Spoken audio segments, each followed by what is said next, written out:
Good night, everyone, and welcome back to Nocturnal Corner with Bat. And in today's episode, we are going to be starting our series where it's going to be all about the education for theme park management. And I know this is probably not a series for everyone who was originally watching my content. I do apologize, but I would like to start doing this so that way I can finally get to my dream career of being a leader in the theme park industry. Now, I do want to make some apologies. First up is if you hear a roar in the background, the power button on my AC unit is actually broken, so I did try putting it on the lowest possible settings to decrease the amount of noise pollution from it, but I do apologize if you can still hear it in the background. Now also, if you remember seeing my last videos, I did talk about pain in my back and my side and everything. It actually had gotten worse from there, and I do apologize for being gone for so long, but I kind of just made myself bedridden for a while. I actually stopped going to the chiropractor, and after I did that and I just stayed in bed and just kind of laid there since I wasn't getting any hours for work, it kind of, I start feeling better. I'm able to walk around, pick stuff up, and not have too many complications. I even managed to go to Busch Gardens and ride most of their roller coasters with everything and just not really have any trouble with it. So maybe now I can start getting into more research and videos. Now, I also want to apologize that I was actually feeling better like 2 weeks ago, and that's actually when I was wanting to make the videos and everything, but I was asking people to actually join me, and even though they said they were interested in all this other stuff, none of them actually came out and joined me for this session. And it's kind of a shame because I was hoping to have like a buddy to do some research with, or even just a friend that we could talk about like his lack of knowledge versus the research that I've done, to just basically go back and forth on it and see what he thinks about it and what I think about it as well. Now from there, I am here now, and where I'm going to be getting a lot of my information from is from a organization called IAAPA. They are one of the leading organizations in the theme park industry. They basically cover a whole bunch of topics, from FECs, from food and beverage, from just like rides management and whatnot. And where they get a lot of this information from is actually leaders and people that work in these theme parks, and places like arcades, bowling alleys, which is where the FECs come from. So going through all this, we're going to be trying to go through the young professional route and going through their education, see everything that we can do, from web seminars to old videos to videos that are posted by their partners. And if I can get the classes to work, because it says that the young professionals get classes for free, I am going to be trying to go through those and also sharing what information and everything that I learned from those as well. Okay? Now, so where we're mainly going to be going from here, though, is in starting my videos, is I want to go through the old expo videos from past expos from IAAPA. So most of them are going to be from Orlando, Florida, if you're wondering. There are ones in Asia and Europe. I don't know their destinations, but IAAPA does have like different locations that they go to. Alright? So starting off, this is going to be 2021. It's going to be the first video that is recorded and that you can get for free with your young professional account, and it's called "A Big Brand Means Big Responsibility, Living Up to Today's Customer Expectations," or consumer. It's almost the same thing.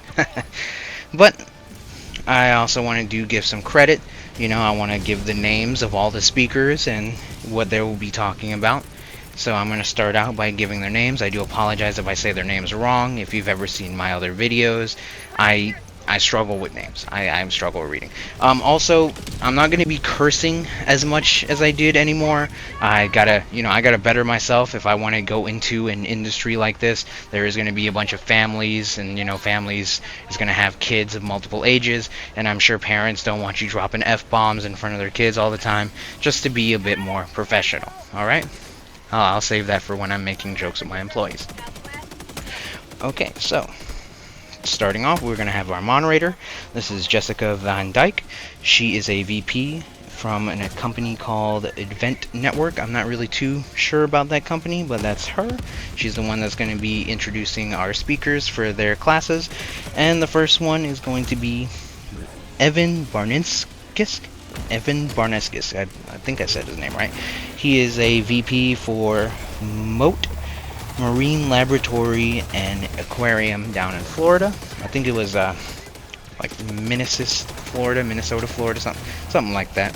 Kind of trying to remember. I know that this company was made in 1955, and they were just like a small team of biologists that were mainly focused on sharks, and they basically grew into what they are today, having their first aquarium in around the 1980s. All right. Next up is going to be Jennifer Lemmer Posey. She is going to be part of the Ringling Museum.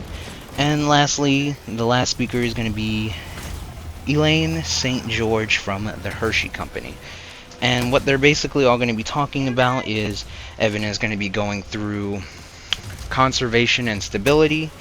Miss Jennifer is going to be going through diversity and inclusion, and then Miss St. George is going to be going through basically safety methods and how she involved both her team and community. Alright? So before we start getting into the first class with Mr. Barniskis, again, I apologize if I'm saying that wrong. I might just say their first names just so I don't get their last names wrong. But what she gave was just 3 slides of some basic information of what these places look for, and I do kind of feel a certain way towards some of these slides because seeing how current events have been going, I do think I see where some companies have been kind of going a little weird, and I'm going to tell you what they first look at. So this is going to be this class is mainly for like if you're going to have like a beneficial organization with your business, right? So this is like if you want to work with wildlife, if you want to help your community in some type of way, if you want to help sponsor a certain group of people and whatnot, this is what this class is going to be mainly about. And saying so, when they try to find something new, she said that they look for conservation and stability, diversity and inclusion, universal education, social justice, and local community. So it would have to be one of those 5 points. Would have to be a check before they would, consider doing such an activity like that. Now, besides that, she also went into detail about how they want to be seen as credible. So, like, if you have your fans, your guests, your consumers, whenever they talk about you, they basically want to say that you are a credible person, that you are reliable, you are responsible, and you know what your mission is. And when they think of like, wanting to donate to you, so say you're like a Wounded Warriors Project or something, that they want to know that their money is going to be going towards that effort, and that whenever you do something that's going to help benefit that community in some type of way, it's going to actually benefit them, and that you are a credible person that's actually going to be trying to help in that regard. So they don't want you to be seen as like some type of political agenda, but they want you to show like recommendations and behaviors and actions that do support your causes and your mission. Alright? Lastly, she did read off this one slide, and I'm going to read it off to you, and it's going to kind of make a little bit more sense of what they are looking at as well. So this is a stability consumer trends. Alright? So I'm not sure how accurate this data is. It might have changed because it is also 3 years old. But reading off of this chart, 92% of consumers are trying to live more stability, but 54% think they could be doing more. 92% say sustainable business practices should now be standard. 90% say that companies' brands have a responsibility to take care of the planet and its people. 91% think companies' brands that pollute the environment should be fined. And 86% agree that companies' brands that continue to deplete infinite resources are stealing from the future. Okay? And those are the 3 points that she was making. And so things that you can basically go and look at if you are trying to start your own business and make it into some type of organization that's going to benefit people, that is more than just profit.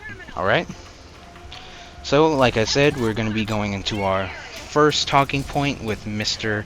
Evan, and let's get into it, shall we? Alright, so getting into our first class by Mr. Evan Barniskis, that's how you say his name. And he is the Vice President of Mote Marine Laboratory and Aquarium. So before it was Aquarium, it was just Mote Marine Laboratory, founded actually in 1955. Alright, and like I said before, they were just a small team of marine biologists where they were just everything about shark. Alright, but when they started building up their community, getting more marine biologists, getting more money, they started to expand and having their first aquarium in the 1980s. And from there, they basically followed 3 points: to entertain, to educate, and to inspire. Alright?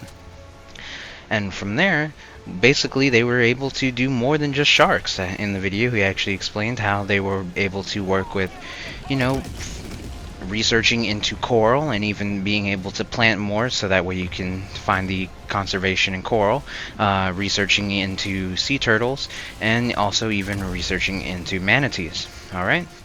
Now, the way that they're saying this is they want to basically represent and, inform. So the whole purpose is, yes, they are an entertainment, they are a tourist attraction that you can go there, but they are using this as an organization to bring conservation and stability to the marine life. So what they're basically doing is using their profits and everything to further push this, and when they're bringing in these new aquariums and anything, it's to help stabilize the environment. Now, this also can go in other ways, such as they know about having invasive species like the lionfish, and what they would do is they would hold derbies is what they called it, but just things for people to go out there and actually try to catch as many lionfish as they can, so that way they can remove the invasive species from the waters of Florida. Alright? Now, a lot of things that they also did is they tried to bring out different type of programs and initiatives and everything. One of the things he was mentioning was sustainability initiatives, where he says this can be pricey, expensive, it could be time consuming and not so easy to pull off. So a good thing to do is try to find initiatives that have already exist. So he would say that he would find other programs and they would work together, plastic free zone, or doing some type of thing to help push away, so that way you could find the conservation in the ocean. So trash, removing the trash, trying to make all these type of events and whatnot. Now, another thing that they talked about doing is wanting to put your partners, right? You want them to have the same type of mindset as you, where when you go either food or beverage or retail, that they're gonna kind of have the same initiative that you have, so that way it'll be a nice partnership together because you both have a common goal. So say you go and you buy shirts and everything to help push the program, you want to put your cute little animals on your shirt and everything, but the way that it would be is oh, these shirts are recycled plastics, or the toys are eco-friendly or whatnot, and it's both giving back to the giving back to the community, giving back to the world, and also making something that is safer for the environment as well. And I'm not against making things better for the environment or anything like that. I'm not going to be some climate activist though and just go to the extreme within block traffic or whatever, but you can do things like this that'll help boost the boost the climate, give things back to the world, make things safer for the world, so you're not harming the environment, and you're doing it in a way that's benefiting people at the same time. You're giving entertainment, you're giving a families to something to do, and you're making people happy. And when you're doing this, you're basically going through word of mouth, right? So talking about that, they say that what they do is they'll use things like social media and whatnot, because when you have this organization, yes, you're gonna have your own fans and your own community and whatnot that's already built up, but you want to be able to reach out and find more. So they use social media, commercials, flyers. One of the most important is word of mouth. So they'll bring people in and have them get involved with the manatees and be oh, let me give you some training with that, and they'll there'll be like an assistant, and they'll even let that person go and name the baby animal, so that way they feel like they're a part of something bigger than what they are. And when they go and leave that area, they're both, you know, feeling like accomplished, like they got they got more self-esteem, like feeling good about themselves, and then they'll go and tell their friends, their family, and spread it through word of mouth, right? So now that we're going through all that, this is basically all he was talking about, is, you know, trying to find these different ways to really get out there, so that way he can promote this through a healthy means of, you know, conservation and stability using the community. Alright, and I believe that was all of his talking points, so I think we're going to be moving on to our next class, which the next one is going to be mainly about diversity and inclusion. Alright, so now we're going to be moving on to our next class with Miss Jennifer Lemmer Posey. She is part of John and Mable Ringling. This is also going to be in Sarasota, Florida. I know I was saying like Minnesota or something, but that's because I completely forgot how to say it. But Sarasota has both the Ringling Museum, and also it has the Mote Marine Laboratory and Aquarium over there as well. So basically what this is going into is, like I said, diversity and inclusion. It's, you know, doing, what is it, the DEIA, you know, like the whole thing. But because of current events, I'm not too big of a fan of this, because it does seem like it kind of takes away certain people politically and is not as diverse as it makes it seem. However, going into that, I don't really see an issue with being diverse. I don't see an issue with like having different people from different backgrounds, ethnicities, if they have disabilities. Like, there's nothing wrong with that, to be honest. You know what I'm saying? Like, yeah, I also think it shouldn't matter. Like, you shouldn't just, and I don't mean it shouldn't matter like that. I mean, it shouldn't matter in the hiring aspect as much, right? So like, I'm not going to go and hire based on somebody's background in like their religion, or like their background, like where they used to live and like that. It's like, the background I want to know is like, were you doing some things that you shouldn't have done before that is like unexcusable, right? Like, I don't care what type of tone your skin is. Are you a people's person that's going to come in here and actually like be good with the kids, be good with the families, and can actually talk to them? Like, you can be old or young, it doesn't matter. You can be black or white, it doesn't matter. I just want you to be a good person, right? That's just kind of where I'm seeing it at. And she does kind of go a lot into it about just like, oh, you know, when you're diverse and going for more women instead of men, or going for more Asian or black instead of just white, because it was like a lot of things where she's saying we don't want to just be all white. It'll bring in a whole new diverse community and whatnot, which may be true, because she brought up a statistic that I'm not sure how true it is, but they were saying that because they were hiring less whites and whatnot and hiring more of different ethnicities, that their businesses were going up from, like, they were going up like 25 to 36% in growth. So I'm not sure how true that is, if people are really just like after like a certain type of skin color.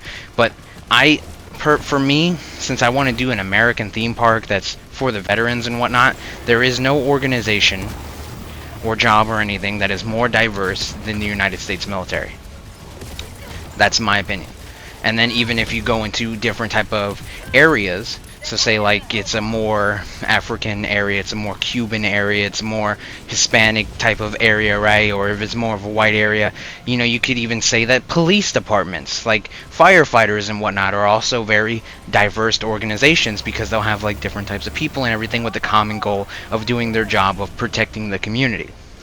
That's kind of where I'm going with this, right? So in reality, making an American theme park, a park that's under the red, white, and blue, to support all of these different types of people that are, you know, law enforcement, veterans families and whatnot, you know, helping all of these different people. Because even if you think about it, you're also trying to help the disabled, because a lot of these people, if they get shot if they get blown up, if they get hurt from the fire that they run into or whatever, what do they become? They become disabled. And that could be both emotionally, mentally, like, you know, physically. So it's definitely something that it would be a very diverse place. And I do agree that, you know, these parks, you know, you want to use them for healing, right? But I don't think that you want to really make it so political in a way, because throughout the video, all she was doing was showing BLM, Black Lives Matters here, Black Lives Matters there, and then talking about how America was, you know, racist and violent and all that other stuff, which, you know, it's true in certain aspects. Like, there was racism, there was violence and whatnot in the past. I mean, there's still, like, things that you could consider like that, but it's in multiple ways now, right? Like, I don't like when people are like, oh, you can't be racist towards white people, you can't be racist towards Asians. It's like, you can't be racist towards this or that or whatever. Like, racism is literally, you know, you being against somebody just because of their ethnicity. Like, that's all it is, right? It's not a good behavior. It's not something that you should be proud of showing around or whatever. But it's a place that, in your theme park, you don't want that to be there, right? You want a place that you want everyone to feel welcome. And that's one of the reasons why I really enjoy the idea of having a theme park, is because it's a place meant for fun. It's a place to escape reality. It's a place to have a nice vacation with your family. And nowhere in that does it say, oh, you have to be from this certain place or whatever and look this certain type of way. No, it doesn't matter. If you go to a theme park, if you watch like Rick's Flicks or whatever and just look at the people in the background, it's like you don't see anybody like throwing hands or whatever saying, oh, this person stole my thing because he's black or whatever, right? So it's like, a theme park is an amazing place that will make you feel magical in multiple ways. Let it be giving you that enchanting feeling of being in a new world, or giving you that healing that you're out somewhere else and you're getting able to explore new activities, rides. Like, I feel like this is a little wrong in ways, but makes sense. You obviously want to be diverse. You obviously want to give accessibility to everyone, right? It shouldn't matter if you're in a wheelchair. Who cares? It's like that sucks, man. But you're still a human. You're disabled, yeah. So you have to have, like, you know, you have to have like a little bit more care. But you're still a human, and you should be treated as such. Oh, hey, your skin color is darker than me. Who cares? You're still a human, and you should be treated as such. Right? Like, if I'm going through the hiring process, I would want anybody to feel like they can become included. I don't care where you're from. As long as you can come and prove that you are a good person that's willing to work, benefit yourself, and you're wanting to actually have the goal of, like, actually benefiting the community and everything, then I don't see the problem. Now, if you really do have to, like, just go through it and be like, oh, you have to check off every ethnicity box, it's like, well, no, so be it. It doesn't matter to me, because the important thing should be, you know, making everybody feel included, right? You don't want to make this some type of big political bias. And this is one of the things that she also did at the end, is she contradicted the start of the video, saying that you don't want the community to think you have a political agenda, but the Ringling is becoming political. And to me, it's like, there's always going to have, like, no matter who you are, there's always going to be some type of form of political bias and whatnot. But I don't think a museum like that should be meant for that at the same time. But then again, I'm not interested in making an art museum. And art, you know, art is depicted by whoever draws it. You know, it could be different things. It's more depicted by the viewer. So it's like the artist will try to show you a meaning through their art, and try to show you like how they're feeling and everything through their art. So it could be different in multiple ways. But I don't think you want it to feel like an unsafe place politically either. You know what I'm saying? I don't know if I'm making sense, but In my view, being diverse and everything like that is fine, but you want to make sure that everyone feels happy, and you don't want to just do it just because, oh, I don't want to get canceled. You know what I'm saying? You don't want to be like, oh, I gotta do this, otherwise I'm just gonna get canceled by the internet. No, you should wanna include everybody because you want to be a good person, and because you want everyone to feel safe in this area. You want them to feel safe with their kids. You want them to have a good time, no matter who they are. That's just my perspective on it. And from there, she didn't really go into any other talking points. She just kind of showed art, saying that, oh, they brought in a musician that was of a different skin color, so they ended up getting double the people they expected, and then they were just showing off like BLM art. So that's kind of about it there, and that's just kind of my point of view. So I think we're going to be moving on to the last class of the video. Alright, so now we're going to be making our way into our last class by Elaine St. George. She is a director for retail for the Hershey company. This is going to be for Chocolate World, the only one that's not going to be in Sarasota, Florida. I believe this is the Hershey World over there in Pennsylvania. Alright, so this one is going to be a little bit different. It's still going to be like, you know, putting that customer expectation on there, but instead of being for an organization, this one might be the more beneficial one, as it's just basically a conversation about what Hershey did during the COVID incidents around that time, right? So the whole idea of this class is how to maintain safety. And the reason that this is really important for the community expectation is you want your park to be as safe as possible. You don't want no one to, you know, get hurt on your rides. You don't want no one to get hurt here or there. You don't want no one to, you know, have not enough knowledge of what the food is, or not enough knowledge of what this is, not have the proper fence to keep them away from things that could get them hurt. You know, you want to have all the security measures to make sure that every guest that comes through your park is going to be safe. And this one just makes sense. You know, you want everyone to feel a certain way. You don't want no one to feel like if they go here it's going to be troublesome, that they're going to have some type of unsafe issue. Now, going through this, it wasn't much of a class. It was just more pretty basic knowledge of what Hershey was trying to include, so that way when they were going through the pandemic, how they could keep their people safe. So it was more of just like a big discussion on their point of how they had to close down the park for a little bit, and they had to basically rework a lot of their things, such as food and beverage, and how people would go through their shops, and how people would do this and that, and how you wanted to really inform the adults. So you wanted to have your own expectations on the parents, so that way they knew the ins and outs and what they can and can't do for safety reasons, right?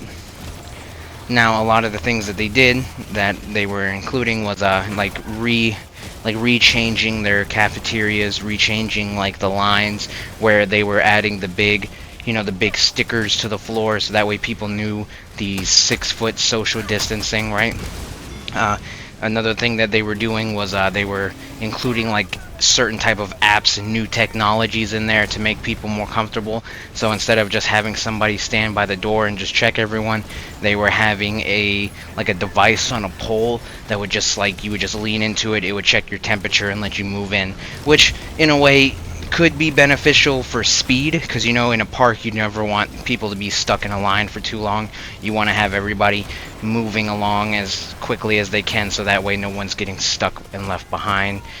And you know, when you go to these places, just like how the express pass is really expensive, but everybody wants it, so that way they can get through everything.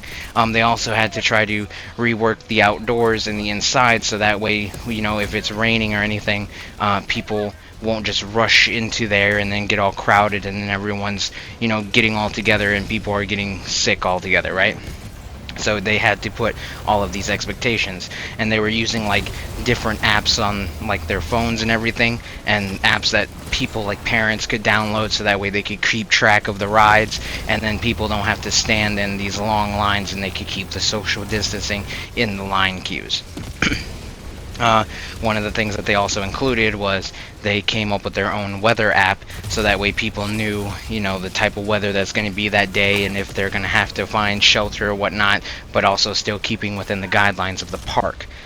They were also looking into things like how to make things more, how would you say it, like self-manageable, like self-service. That's the word. That's what I was looking for.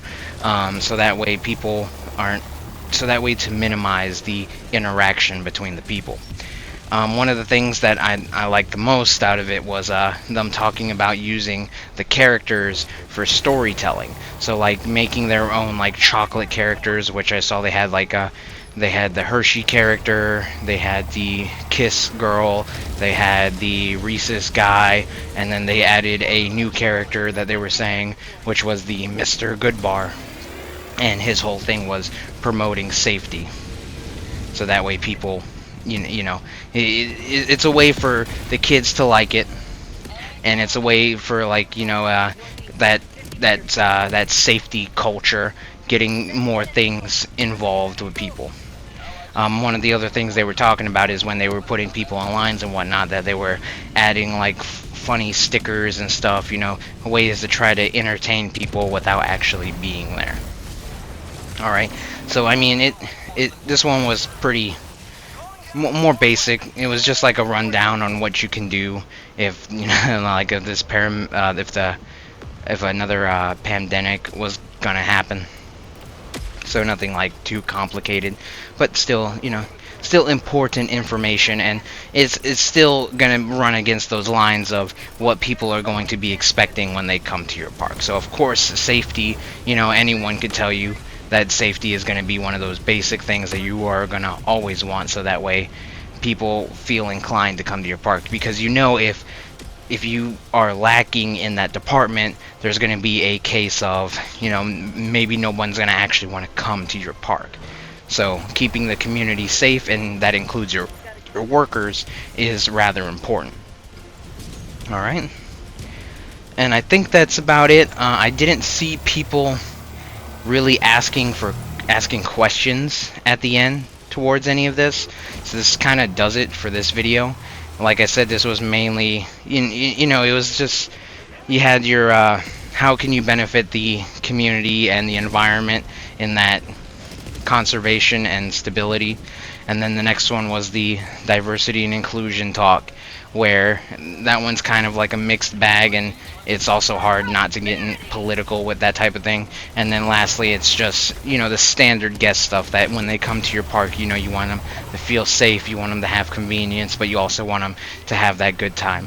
So really, all in the end of this, a lot of it is entertain, educate, and inspire. Alright guys?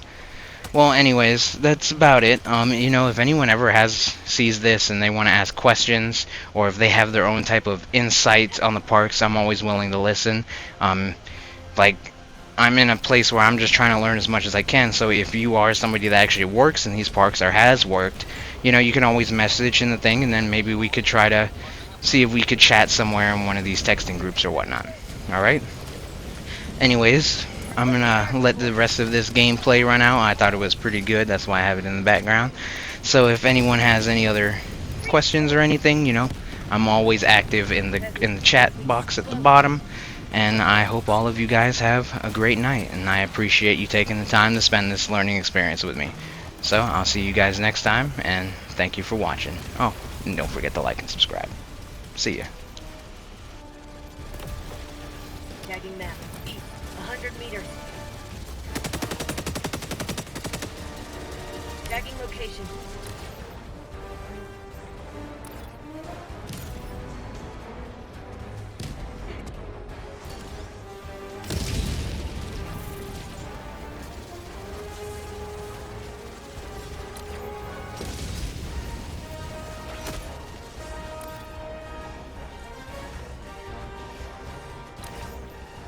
Requesting air support.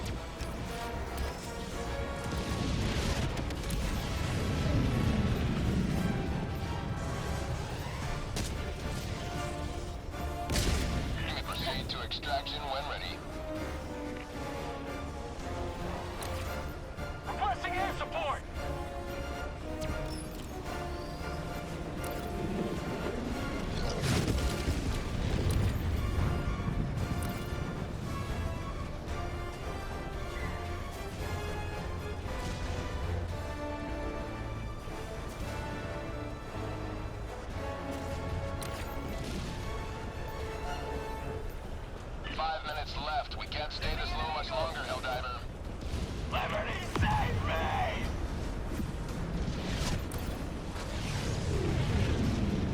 Dropping a pin. East. Far.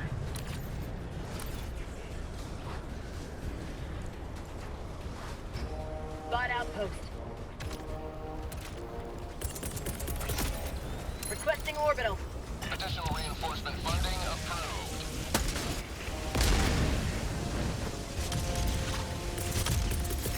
Calling in reinforcements.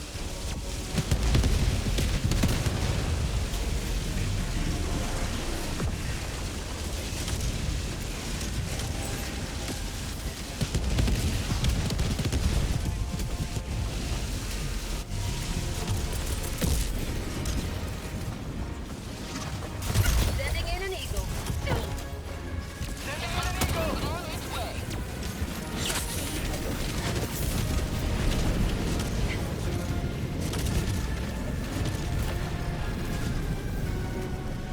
Liberty dispensed.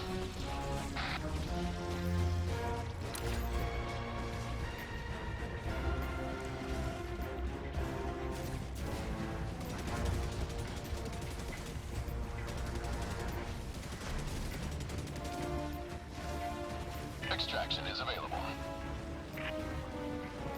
Requesting air support.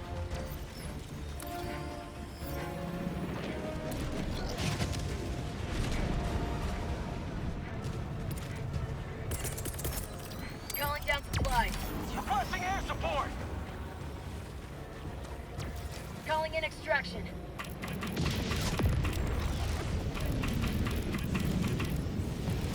Extraction request confirmed. Shuttle inbound. Requesting advanced weaponry.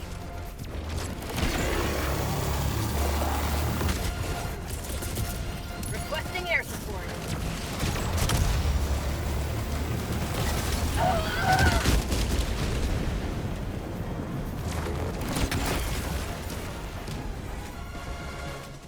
Stay down. ETA T-minus 1 minute 30 seconds. Sending in an eagle. Here comes the cavalry. Say hello to the Additional Lord. reinforcement funding approved. Sending in an eagle. Reinforcing.